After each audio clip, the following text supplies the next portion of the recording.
We'll bring on the heat at Zest Fest 2020. We'll put it all on ice at this year's Frost Fest. And we'll meet the artists featured in the Black History Month exhibit. All this and more coming up About Town.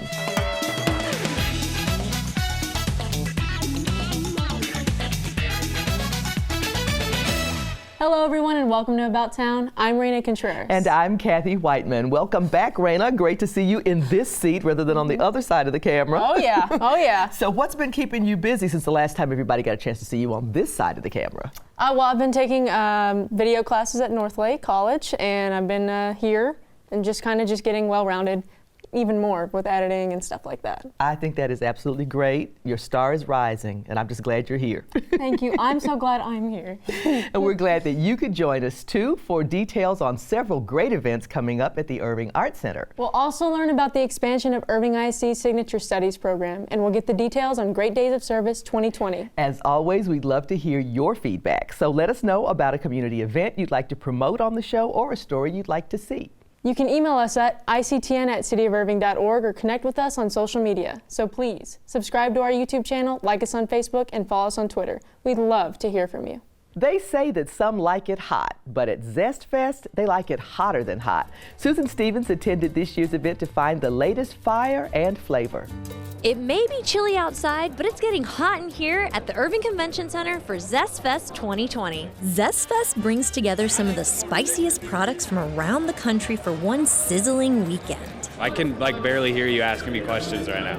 Or talk. It's kind of restricting my voice right now. I just tried these Reaper Pepper corn nuts, and at first it wasn't too bad, but as I'm talking to you, it's kind of exploding down my throat, and I can feel it, so yeah, it's getting there. It's a slow burn. This year, I test my level of spice with some new flavors. So it's a mango and pineapple hot sauce, so we're going more for flavor. You taste the mango and pineapple first, and then that habanero heat comes in. It's just a great complement to food without being too overpowering. The heat sneaks up on you a little bit at the end, but the flavor is really good. I like it. A lot of people think it's because of the heat, but Teardrop isn't because of how spicy it is. We have a Teardrop camper, and so we just like traveling to different places, camping out, and making new hot sauces that kind of reflect where we, just trying local ingredients and stuff like that. Addy Daddy Seasonings and Sauces offer spices to liven up your snacks. Jalapeno ranch, Cajun soul, honey chipotle, taco seasoning, steak burgers and fries. And we took the jalapeno ranch and the honey chipotle and we just kind of put it in a Chex Mix for people to try. We actually have our Texas Blaze hot sauce, which has jalapeno and habanero. And what we really shot for was more flavor than anything. So you get a little bit of the heat, but you get tons of flavor in it. So whenever you put on your food, you actually don't cancel out what the cook made. My face is already sweating, but I have to check out the hot new booth, Blazing Foods. We have all manner of spicy snacks from popcorn to peanuts, corn nuts. They've even made a game out of their food. The idea of the game is you have playing pieces you have to load with 4 different levels of peanuts. From mild to wild, then you mix the pieces up, right? And so when you're playing your opponent, you jump them, they have to eat what's inside the playing pieces. So they don't know if it's mild or something crazy hot. So it's fun to watch the reaction on their faces when they play. I skip playing and go straight to tasting. So this is a Carolina Reaper heat base. We use pineapple mango is the primary ingredients, all fresh ingredients. Okay. We also use ginger, basil, turmeric, right, and key lime. Okay, so I think you're going to taste it. It's kind of an exotic mango fruit sauce. All right, it sounds very flavorful.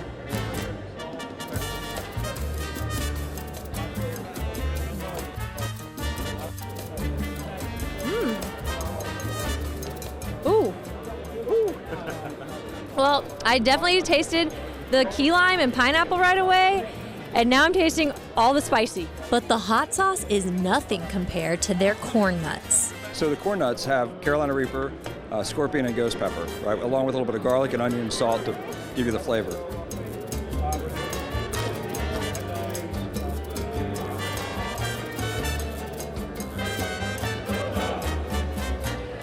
I really love corn nuts, but those are very spicy.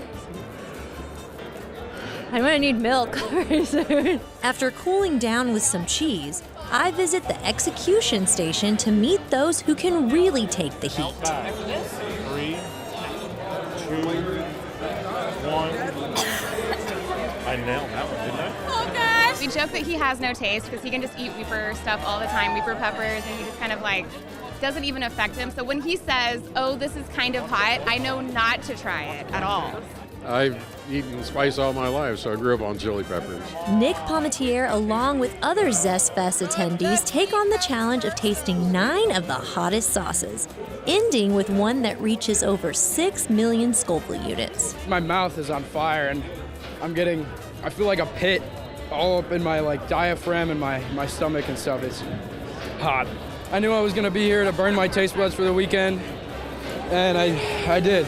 This is the start to the execution station. I am not as brave as the people who just did all that.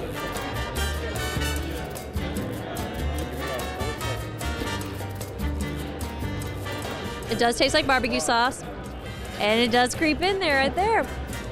And that's where I stop at the execution station. This exhibit isn't just about feeling the burn. There are a number of sauces and foods that turn down the heat and kick up the flavor. And the event also includes cooking demos, live music, and interactive contests. Zest Fest has something to awaken everyone's taste buds. For About Town, this is Susan Stevens. If you missed this year's event, not to worry, Zest Fest brings back the heat in 2021. To learn more, sign up for their newsletter at zestfest.net. The Irving Art Center has some great performances coming up soon that you won't want to miss. Cass Prince is here with the details. Welcome. Thank you. Always so great to see you. You as well. And you guys have been busy. We are slamming over there. You are. So most folk already know that you can come and see great performances with the resident art companies, but they may not know that the Art Center is also considered a presenter. Correct. So tell us what that means, and then tell us about the first thing that's coming up fast. Acapella, can't wait. Acapella Live, yes. The Art Center does present acts that are touring, that are usually routed, and so we try to have a nice slate of a variety of performances that are available for people to come and see. So this acapella thing, yeah, Deke Sharon, who did the sing-off, is the executive producer, and he's also behind the Pitch Perfect movies. Mm-hmm. So the Philharmonic, one of the groups was in Pitch Perfect, and there'll be 4 groups on stage, so I think it'll be very exciting. It will be. So this Sunday. Okay, so folks, yes, 252 Arts, you got to call and get those tickets. 216, yes, it's a Sunday matinee at 2:30. So. All right, fabulous. And I know one very hot ticket on the schedule is Les Trox. Yes, which is returning after a super successful year. They are. I have to look at the name. Le Ballet Trocadero de Monte Carlo is the full name. And the Trox is what we lovingly call them. They're back after a sold-out show in 2018. And they're incredibly athletic, beautiful men in size 12 toe shoes. It's incredible. And they do parodies of classical ballet, but in the process, they are amazing dancers. They are. I saw that concert in 2018. Yeah. It blew me Most fun away. you'll ever have at the ballet, I promise. Absolutely. And that's February 25th, which is a Tuesday. So again, folks, 252 Arts, 972-252 Arts. Okay, this is unusual to me. You'll need to explain. Bumper Jacksons? It's a band. Okay. I know. And I went to see them someplace else and was really blown away, and so kind of sought out their agent to bring them into Irving. March 7th, it's a Saturday night, and it is roots, swing, country, jazz. It is a wonderful blend of all kinds of traditional American music in a variety of genres, and they pull it all together, and it's just a fantastic concert. Wow, that does. Yeah. That sounds intriguing. Yeah, I think it'll be. I think you'll love it. And dance is on the roster too with the Tap Pack. The Tell us Tap about Pack. that show. Another all-guy group, 5 hot guys from Australia who are the new Rat Pack. They're kind of bill themselves as the new kings of cool, and they sing, dance, and it's evocative of the Rat Pack era, traditional Vegas show, kind of showroom show, but with a contemporary twist. Wow. Yeah. And that's just this month. Right, in the next 6 weeks, probably. Yeah, exactly. Yeah. Wow, that's fantastic. So I'll ask you to come back so that you can tell us about what's coming on for the rest of the year. Folks, you heard it here. 4 great shows coming up between now and mid-March. And if you want to get your ticket, you can go to irvingartcenter.com, or you can call, as I've said 8 times during this interview, 972-252-ARTS. We'll see you there. Things got a little wild at this year's Frost Fest. Along with ice slides and frosty fun, attendees had the opportunity to learn about feathered, furry, and scaly friends from the Dallas Zoo. It's not every day we see snow in Irving. But at the annual Frost Fest, it's a winter wonderland. Well, today's kind of a fun day for the kids to come out and really see what snow's about. You know, a lot of them, this is the first time they get an opportunity to do this, so for them to be able to put on their boots and their mittens and come and play in the snow, or they're really enjoying coming down the slides. We've got some snow hills, we've got some kids' snow hills, we've got an ice carver. He is awesome. Chef Pete does it. He comes out a few years ago, he did a snowman. He carves different things out of it. He's amazing. Outside Cimarron Park Recreation Center, kids and their parents play in the snow. We also have an area they can build snowmen, throw some snow around, and have fun. While inside, there are crafts and a new presentation. We're going to have some arts and crafts for kids with the library. We also have face painters, balloon artists, and new this year is also going to be the Dallas Zoo that will be hosting for an animal show inside. Meet Jazz. He's an endangered African penguin and the featured animal at this enlightening Dallas Zoo showcase. People think penguins only come from cold weather, but he's actually a warm weather penguin. But one of the biggest reasons that they're declining so rapidly is because of human interference. So the Dallas Zoo is working with a bunch of organizations worldwide to create a better world for them, including adding artificial nest box over into Africa. So we're doing that right at the Dallas Zoo, where we have our bird supervisor created a nest box. We fundraised all this money, and we're now sending those nest box over to Africa for them. The Dallas Zoo has brought a variety of birds, mammals, and reptiles for audience entertainment.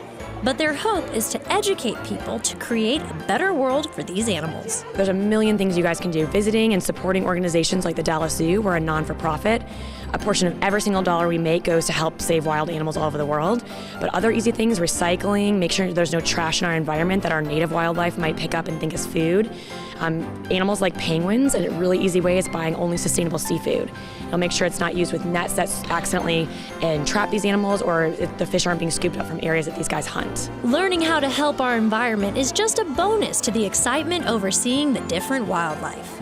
We even have a couple that are Texas natives that they might think of as vermin, things in their backyard that they don't really like. And when they get to see them up close doing natural behaviors and learn about them, sometimes it's really awe-inspiring. No matter what families partake in at Frost Fest, it's still an opportunity for the community to get outside and socialize. It's wintertime, so more, you see people out in the summertime. This gives them an opportunity to come out during these winter months and have fun outside, because we don't get to get out and have all that snow play. It brings the neighborhoods together. I mean, that's the real goal and objective behind our parks, our recreational facilities, our libraries. It's to bring people together and experience things. So it's a real opportunity to experience something that a lot of these young people and adults have never seen before. For About Town, this is Susan Stevens.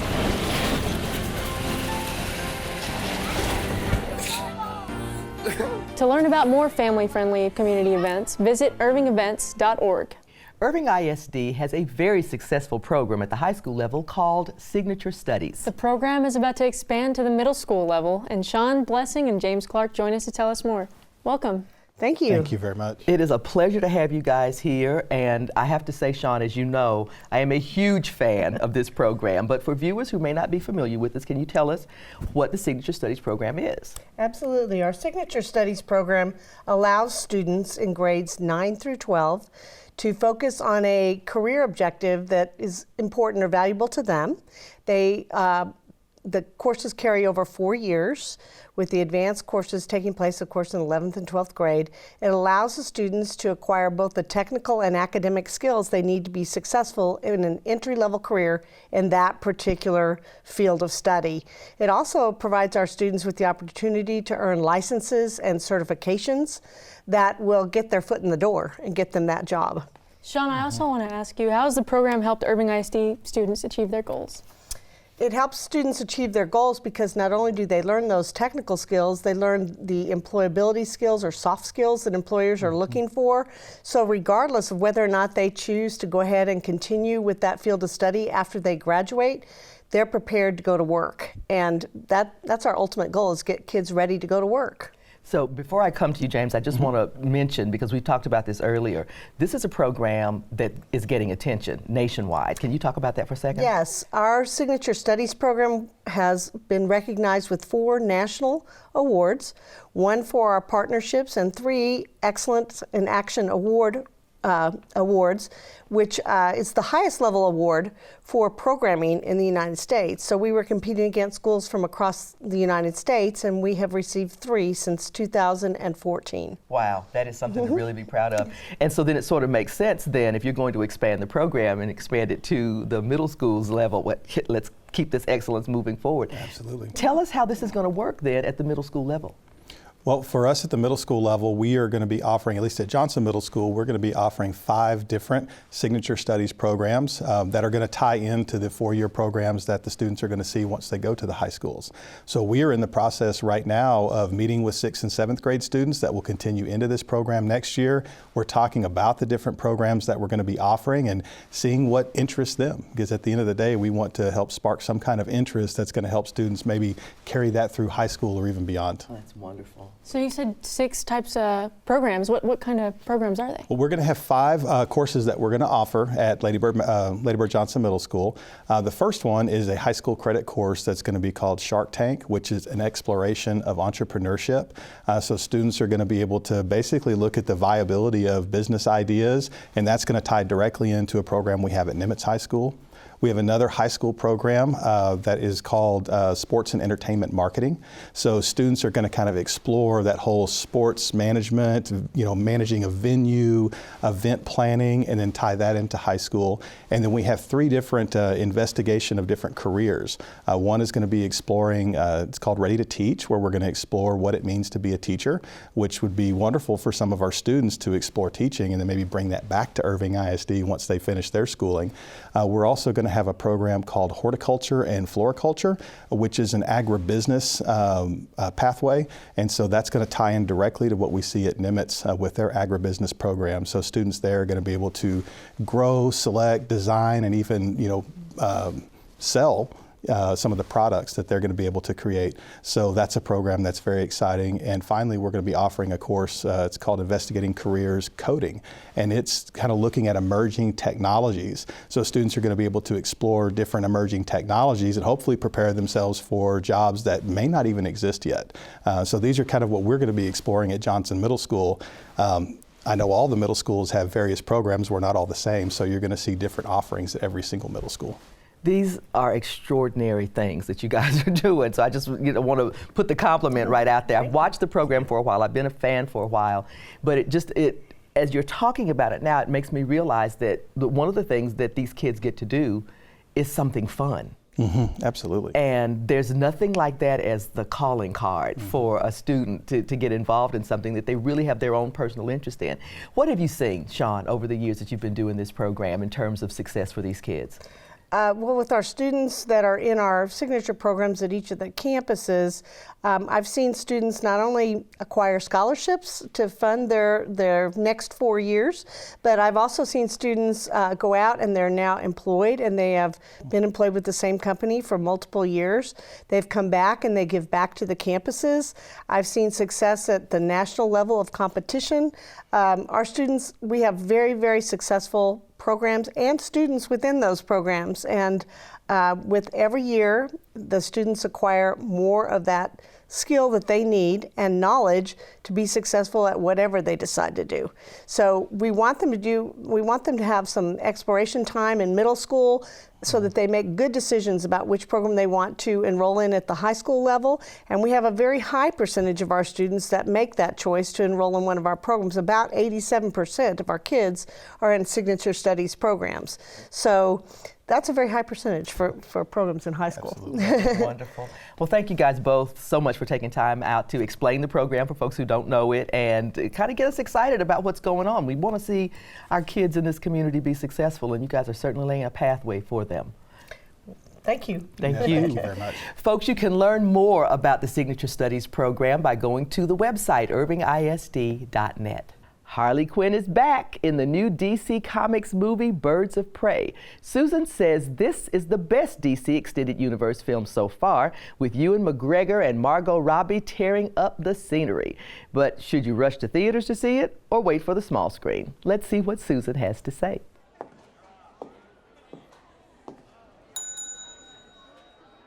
Can I help you? Why, yes, you can. I'm here to report a terrible crime. And what terrible crime is that? This one. Ah, shit. I told this all wrong. Quick history lesson. This all started when the Joker and I broke up. It was completely mutual. And soon enough, I was back on my feet, ready to embrace the fierce goddess within. It's so quiet. Now that I cut ties with Mr. J, I'm about to learn that a lot of people want me dead. All alone. And at the top of that list is this guy. Things have changed since we last saw Harley Quinn in the underwhelming Suicide Squad movie. In the new film, Birds of Prey, her and Joker have broken up. But heartbreak isn't her only problem. Now that the two are over, she is no longer untouchable. And she has some enemies who've been waiting to seek their revenge on her, including the hilarious yet terrifying Ronan, aka Blackface, played by Ewan McGregor. You are so cool. He wants her dead, but she's not the only person on his hit list. Lucky for Harley, she runs into 5 other women who've crossed Ronan, including Huntress, played by Mary Elizabeth Winstead, Renee Montoya, played by Rosie Perez, Black Canary, played by Journey Smollett-Bell, and Cassandra Cain, played by Ella J. Bosco. They reluctantly agree to work together to fight off Ronan and his goons. I'm going to keep this brief. Birds of Prey has its problems as expected from most of the DC films. Sure. The biggest flaw is the uninspiring plot. What's not expected is that this is probably one of the better DC movies. For starters, the storyline stays on track. It's not convoluted or painfully lame. It's also visually stunning. The colors and choreography of the action sequences are beautiful. A lot of time and effort went into this production, and it didn't go unnoticed.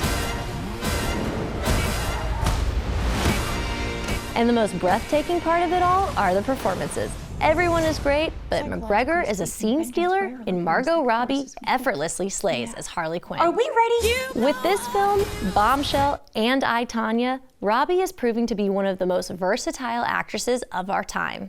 I would say reserve your tickets for a matinee showing and don't go in with high expectations. But you can look forward to Birds of Prey being a fun, spectacular thrill ride. For About Town, this is Susan Stevens.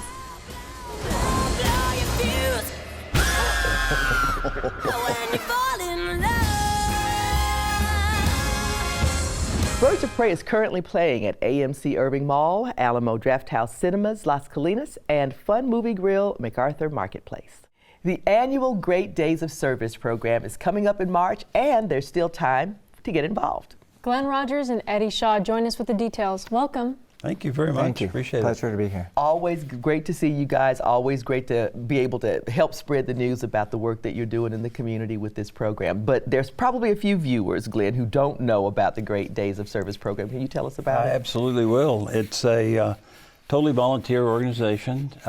We have individuals, we have churches, we have corporations that donate their people, their time, their treasure to make it worthwhile. We service individuals in Irving who are less fortunate than ourselves. Usually it's the elderly, the disabled, the unemployed, people who cannot financially maintain their homes. We come across some homes that are in really bad shape. It's heartbreaking to see people living in these conditions.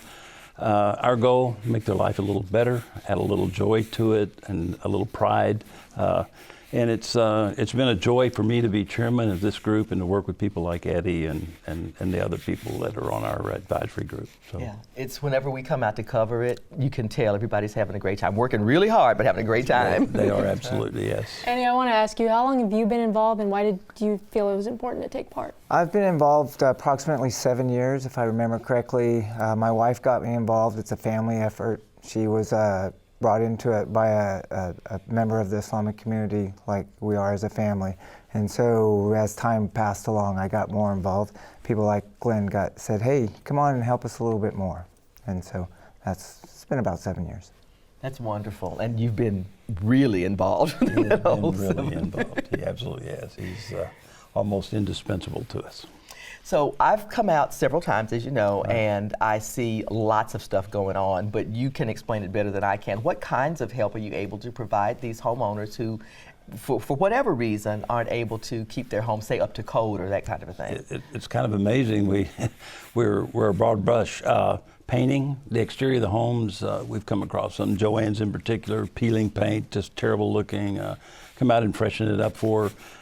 We do some plumbing, not major stuff, but replacing some sinks and faucets and things like that.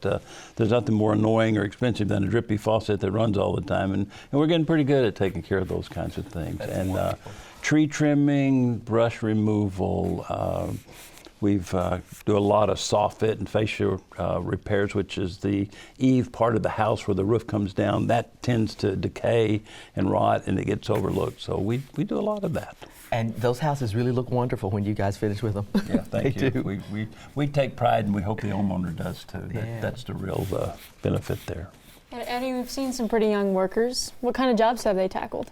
Well, we encourage ages 13 and older to participate, usually in small groups or with some type of supervision. We have the Young Men's Service League mothers and their teenage sons participating, and they're a major asset. We have them do whatever they can. So there's no job too small. We all are working in concert. We have delivery services for food and supplies. Teenagers can paint, they can clean yards. Most anyone can do a task as long as they're guided, and that's what the house captains do. They provide guidance to help these young people feel productive and then learn what it's like to volunteer, to be a part of the community and to help out others. And so it's good for families to be involved. I myself am a role model for my kids to participate and take great pride in that because they've followed in that, and they are very hard workers. Of course, my wife is a house captain, so she makes sure of it. That's great. So I'm sure that there are some people watching and thinking, you know what, I'd like to get involved with this, or if I can't get involved this time, I'd like to make a donation. How can folks help? Well, there's two ways. Go to our website, gdsirving.org, and we actually have it's not a manned telephone number, but it's where you can leave a message. I'm going to have to read it off of here real quick if I may.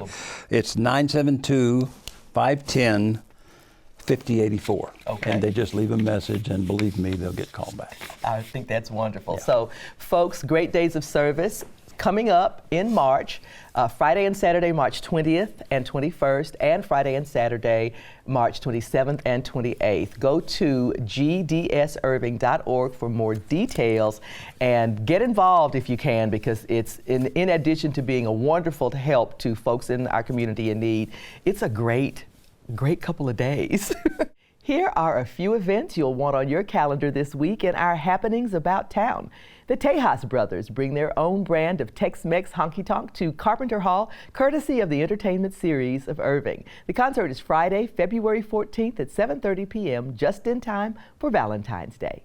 The Las Colinas Symphony presents Cristiana Pegararo on piano, Saturday, February 15th at 7:30 p.m. in Carpenter Hall. Rachmaninoff with a Twist comes to Carpenter Hall on Saturday, February 22nd at 7:30 p.m. as part of the Irving Symphony Orchestra's 2019-2020 season. And the Irving Black Arts Council and the City of Irving invite you to the annual Black History Month celebration on Sunday, February 23rd at 3 p.m. in the Dupree Theater. For more information about all these events at the Irving Art Center, call 972-252-ARTS.